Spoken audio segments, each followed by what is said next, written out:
अस्सलाम वालेकुम प्यारे बच्चों, कैसे हैं आप सब? खैरियत से हैं? आज जो मैं आपके लिए कहानी लेकर आई हूँ उसका नाम है हाथी और दर्जी। है ना मुख्तलिफ बात, कहाँ हाथी कहाँ दर्जी। दर्जी पता है ना कौन होता है? दर्जी वो है जो हमारे कपड़े सीता है, टेलर को बोलते हैं। अब हुआ क्या, एक दिन दर्जी आराम से बैठा अपने कपड़े सी रहा था कि अचानक उसके पास एक हाथी का बच्चा आ गया। दर्जी ने कहा चलो ठीक है, आ गया, खैर है, कोई बात नहीं। लेकिन हाथी के बच्चे ने जोर जोर से शोर मचाना शुरू कर दिया। दर्जी तो बड़ा परेशान हुआ कि अब इसका क्या करूं। फिर दर्जी को लगा कि हाथी के बच्चे को भूख लगी हुई है। उसने जल्दी से एक रोटी का टुकड़ा लाके हाथी के बच्चे को दे दिया। हाथी का बच्चा बड़ा खुश हुआ, जल्दी जल्दी उसने रोटी खाई और वो वहां से चला गया। लेकिन दर्जी एक मुसीबत में फंस गया। अब क्या होने लगा, रोज हाथी का बच्चा आ जाता और दर्जी को उसे एक रोटी देनी पड़ती। वो रोटी खाता और खुशी खुशी चला जाता।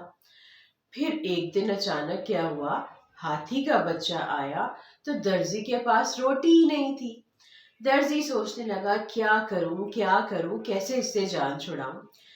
दर्जी ने सोचा कुछ ऐसा करता हूं कि इससे हमेशा के लिए जान छूट जाए। दर्जी ने उसकी सूंड में एक सुई चुभो दी। हाथी का बच्चा परेशान हो गया और चीखता चीखता भाग गया। दर्जी तो बड़ा खुश हुआ कि लो भाई, हमेशा के लिए जान छूट गई, अब रोटी भी बच जाएगी और ये रोज रोज आके शोर भी नहीं मचाएगा। लेकिन आपको पता है अगले दिन क्या हुआ? अगले दिन हाथी का बच्चा फिर आ गया। हाथी के बच्चे ने अपनी सूंड में बहुत सा कीचड़ भरा हुआ था और उसने वो सारा कीचड़ दर्जी की दुकान पे फेंक दिया और दर्जी के सारे कपड़े खराब हो गए। और तब दर्जी सर पकड़ के बैठ गया कि ये क्या हुआ। उसको समझ भी आ गई कि उसके साथ हुआ क्या है। उसके साथ वही हुआ है जो उसने किया था। तो इस कहानी से हमें क्या सबक मिलता है? इस कहानी से हमें ये सबक मिलता है कि जैसा करोगे वैसा भरोगे।